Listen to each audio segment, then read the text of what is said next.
it's Miss Cassava here. And today I'm going to read you a book called Rembrandt's Hat.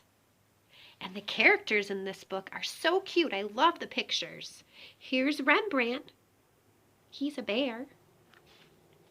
And here's Boo. He's a cat. And up here, we have this crazy bird. I love this story. It was written by Susan Blackaby and illustrated by Newell DePalma. Rembrandt's Hat. On what began as a fine day, a bear named Rembrandt lost his hat.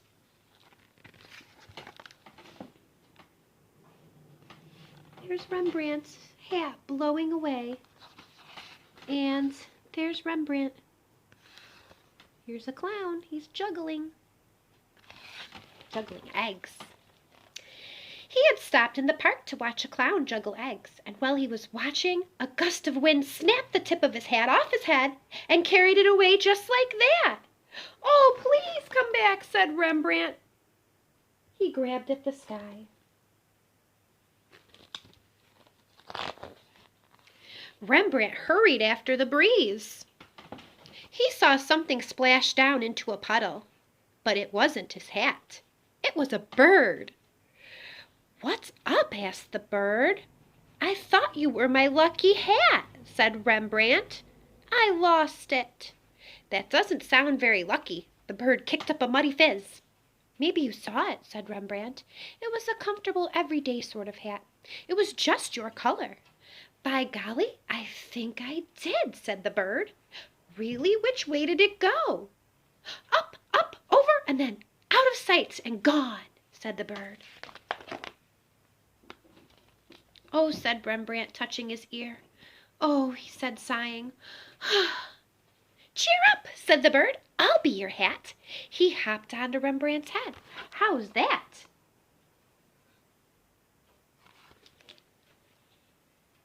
The bird's feet felt wet and prickly. "Okay," said Rembrandt. "Fine." "Well, carry on," said the bird. Rembrandt tried, but it was hard. The bird would arrange his wings and tail to be any sort of hat, but then he couldn't hold a pose for long. "Cramp!" he would yell, and then he would hop around on Rembrandt's head and settle back down in a completely different position.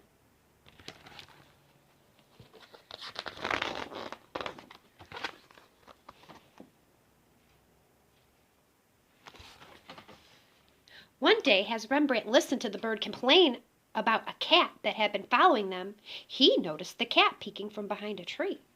"Are you sure he's following us?" whispered Rembrandt. "Maybe we all just happened to be here. Maybe we're following him without even knowing it." "Oh, please," said the bird as he hopped around on Rembrandt's head. "I know when I'm being followed." The cat stepped into the path, and he bowed. "Your hat looks good enough to eat," he whispered. "Thank you," said Rembrandt. "Get lost, Furface," snapped the bird. "He's a plump little hat, isn't he?" said the cat. "That's it," said the bird. "I'm out of here." And he launched himself up into the air and out of sight.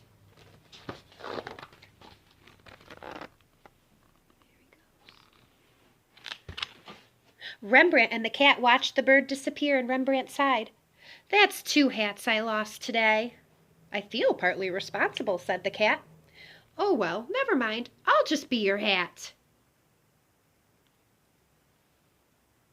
And he climbed onto Rembrandt's head. "You may call me Boo." For a hat, Boo was heavy and lumpy, and he gave Rembrandt a stiff neck.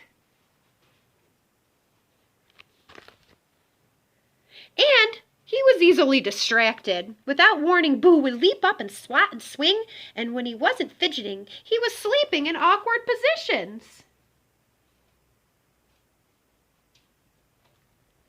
Rembrandt tried to be patient. One day, as Rembrandt trudged along, he was stopped by a rabbit wearing a fez.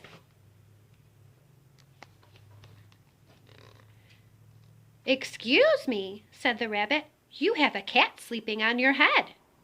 "I know," said Rembrandt, struggling to keep Boo from sliding sideways. "His name is Boo. He's sort of like a hat." The rabbit looked puzzled. I had a real hat once, said Rembrandt. It was my lucky hat. Well, you can't go around with a cat on your head, said the rabbit. Never mind, I know what you need. The rabbit pointed right at Rembrandt's nose. You need a hat shop, he said. A hat shop? Boo suddenly woke up. Did I miss anything? He blinked. I'm Tip, said the rabbit. We're going to a hat shop, said Rembrandt. A hat shop, said Boo. Now there's an idea.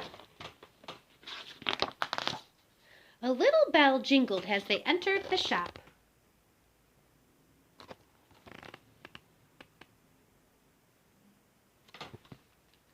My stars, said Boo, every style for any occasion. He tried on an elegant fedora.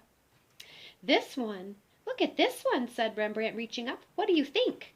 Too boring, said Boo. You want something with a plume. There's Boo, trying on the fedora.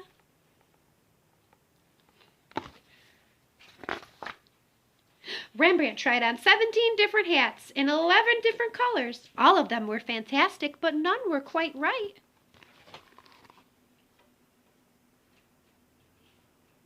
He's got a motorcycle helmet, and you wear this in Britain if you're a guard, the Queen's Guard. Jester hat. All kinds of hats that he tried.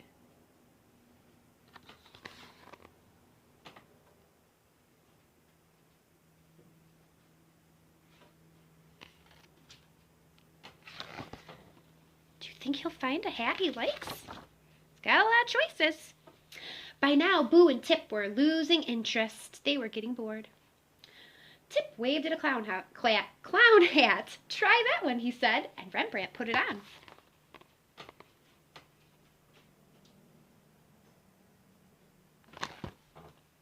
Perfect, cried Tip, jumping up. Really? Rembrandt looked in the mirror. Trust me, said Tip. Look, it has chin straps.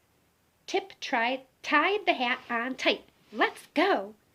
Boo yawned, and he squinted at the pom-poms bobbing on top of the clown hat. That's a fun touch, he said. Are you sure this hat's the one? Asked Rembrandt. It seems so silly. Well, of course it does, said Tip, giving Rembrandt a little push. It's you, let's go. He's right, it's you, said Boo. Sold. So Rembrandt paid for the hat, and they left the shop.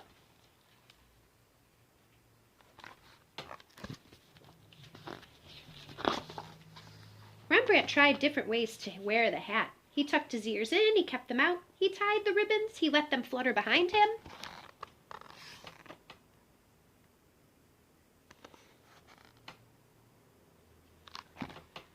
He set the hat to one angle and then another. He tied it frontward and backward.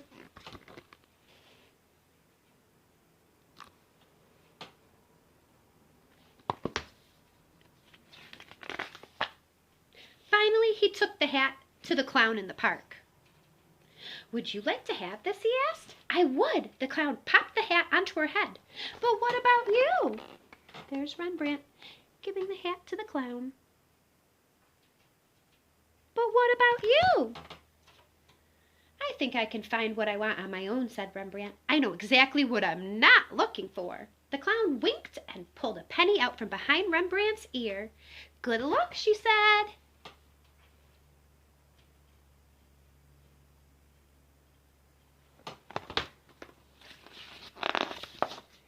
For the next few weeks, Rembrandt went about his business. He had almost, but not quite, forgotten about his lost hat, until one day he was passing a souvenir stand near the baseball diamond, and something familiar caught his eye.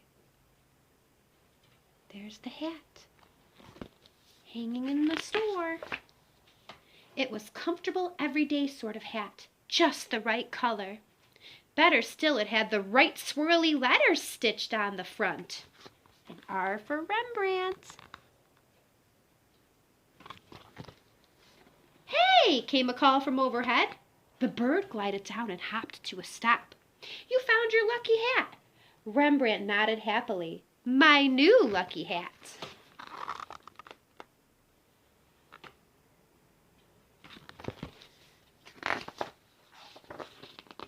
The end.